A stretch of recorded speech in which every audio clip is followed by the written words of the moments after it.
नमस्कार. Cook with निशूमध्ये मी निशू तुम्हा सर्वांचं स्वागत करते.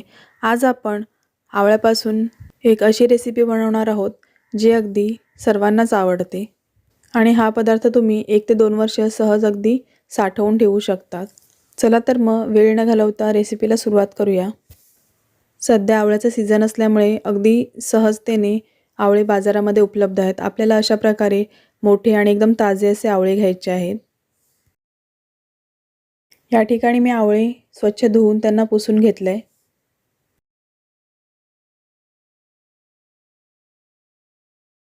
आता हे आवळे आपण वाफवून घेणार आहोत. त्यासाठी मी ते एक खोलगट कढई घेतली. त्यामध्ये अशा प्रकारे हा स्टँड ठेवून घेतला आहे आणि पाणी थोडं गरम झालं आहे. आता आपण हे आवळे वाफवण्यासाठी ठेवूयात. अशा प्रकारे जाळीवर आवळे शिजवून घ्या. डायरेक्टली पाण्यात शिजवू नका, नाहीतर त्यातली पोषक तत्व पाण्यातच निघून जातील. 15 ते 20 मिनिटांसाठी मीडियम टू हाय फ्लेमवर आवळे मी इथे ठेवून घेतल्यात. आवळे शिजलेत की नाही हे बघण्यासाठी अशा प्रकारे चाकू त्यामध्ये घालून बघा. अगदी सहज चाकू त्या आवळ्यामध्ये घुसते, म्हणजे आवळा परफेक्ट शिजला आहे. अजून एक तुम्हाला दाखवते. अशा प्रकारे जर का आवळ्याच्या पाकळ्या मोकळ्या होत असतील तर समजायचं की आवळा परफेक्ट शिजलेला आहे. या ठिकाणी तुम्ही बघू शकता अगदी सहज ही पाकळी वेगळी झाली आहे, म्हणजे समजायचं की हा आवळा परफेक्ट शिजलेला आहे. आता आपल्याला हे सर्व आवळे आहेत ते थंड करून घ्यायचे आहेत आणि नंतरच पुढची कृती करायची आहे. आवळे थंड होतात तोपर्यंत आपण ह्या रेसिपीसाठी लागणारा एक मसाला तयार करून घेऊया. त्यासाठी मी ते 1.5 चमची जिरा आहे ते भाजून घेतलं आहे. 1.5 चमची ओवा देखील भाजून घेतला आहे.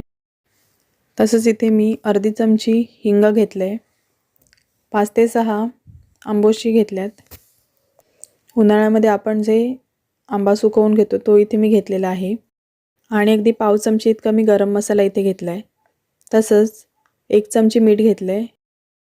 आता आपण हे मिक्सरला बारीक वाटून घेणार आहोत. इथे तुम्ही आमसुलाच्या ऐवजी आमचूर पावडर देखील वापरू शकता. तसंच जर का तुमच्याकडे चाट मसाला असेल तो देखील तुम्ही इथे थोडा घालू शकता. तसंच गरम मसाल्याच्या ऐवजी तुम्ही इथे 1-2 काळी मिरी देखील ह्या मसाल्यामध्ये घालू शकता. तुम्ही इथे बघू शकतात आपला मसाला तयार आहे. आता आवळे देखील पूर्णतः थंड झाल्यात. आता आपण त्याच्या फोडी वेगळ्या करून घेऊयात. तुमच्या मनामध्ये आता प्रश्न आला असेल की आज आपण काय बनवणार आहोत. तर आज आपण आवळा सुपारी बनवणार आहोत. एकदा आपण अशा प्रकारे आवळा सुपारी बनवून ठेवली की आपण ती वर्ष 1.5 वर्ष खाऊ शकतो. अशा प्रकारे आवळा सुपारी बनवून तुम्ही प्रवासामध्ये खाऊ शकतात. कधीतरी आपल्याला मळमळल्यासारखं होतं किंवा गाडी लागण्याचा त्रास असतो, त्यामुळे देखील आपल्याला कसं तरी होतं, तेव्हा देखील आपण अशा प्रकारे आवळा सुपारी खाऊ शकतो.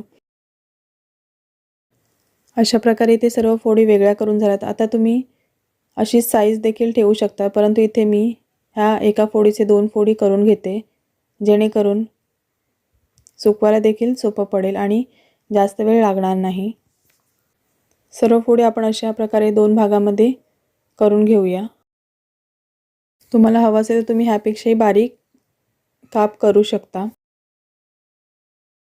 आता आपण जो मसाला बनवून घेतला तो साधारणतः 1 ते 1.5 चमची मसाला आपण ह्या फोडींवर घालून घेणार आहोत.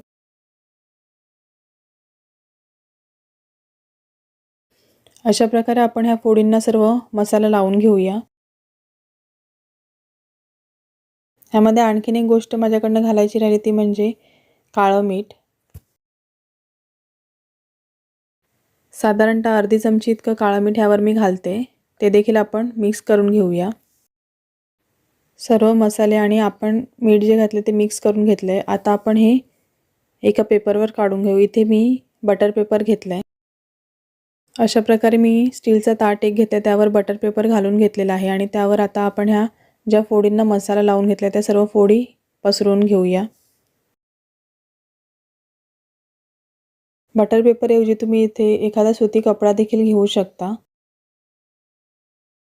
आता या फोडी 2 ते 3 दिवस तुम्ही उन्हामध्ये चांगल्या वाळवून घेऊ शकता.